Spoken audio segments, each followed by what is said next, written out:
Albert Einstein grew up in a middle-class family. When he was born, his family was scared that something was wrong with him. He had a very large and misshapen head. But fortunately, within the first few weeks, the shape of his head became normal. But their worries didn't stop there. When he was very young, his parents thought he might be intellectually disabled, because he was very slow to learn to talk and did not speak until he was 4 years old. At that time, he often formed full sentences in his thoughts, but did not speak. He used to practice the sentences in his head or whisper them softly under his breath until he got them right, and then say them aloud. Many people believed Einstein would never succeed at anything. When he was 5 years old, his father showed him a simple pocket compass, and Einstein was fascinated, and that was the beginning of his obsession with science. He also began playing the violin at the age of 6 and would continue to play throughout his life. At school, Einstein was a good student. Most of his grades were high and he was near the top of his class, but mainly because of math and science, so his grades depended mostly on his interest in the subject. When Einstein was only 10 years old, he started educating himself. By the age of 12, Einstein taught himself geometry, and by the age of 15, he mastered calculus. But he hated the disciplined and rigid style of the teachers, so he dropped out of school at the age of 15 and left Germany to avoid military service. His parents were worried that their son became a school dropout with no employable skills and not very promising future. But Albert Einstein did not quit his education.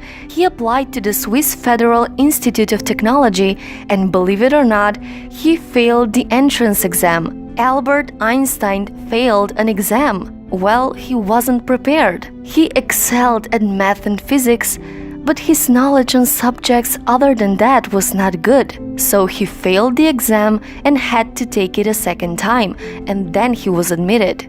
There he met his future wife, Mileva Maric. She was the only woman among the 6 students in that section. After finally graduating, he couldn't get a job in academia for almost a decade. Every one of his professors knew that Albert was brilliant, but they were also bothered by his rebellious and disobedient side, so they refused to recommend him for various positions, so the academic institutions wouldn't hire him. But young Einstein needed money, so he got a job as a clerk in a patent office. The job was mostly mindless and very easy for Einstein, so he liked the job because he had so much free time to study and research while working there, and he developed his most important theories while working his boring job.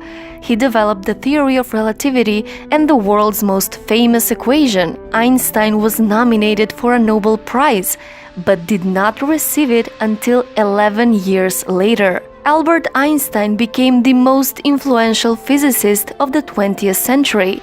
His research changed the world. He wrote hundreds of books and was also a great philosopher, so there's so many things to be learned. I have no special talent. I'm only passionately curious. So follow your curiosity, whatever that is. See where it goes. Never be afraid to question the world around you. And don't be afraid of failing and making mistakes along the way. A person who never made a mistake never tried anything new. Dare to discover and dare to make mistakes. That's what divides successful people from unsuccessful. Don't be afraid to conquer your fears, and don't be afraid to follow your passion. You don't have to be the next Einstein. Be the best you can be. So rise up tomorrow and become a person you would be proud of. The world is waiting for you. So, what's your story?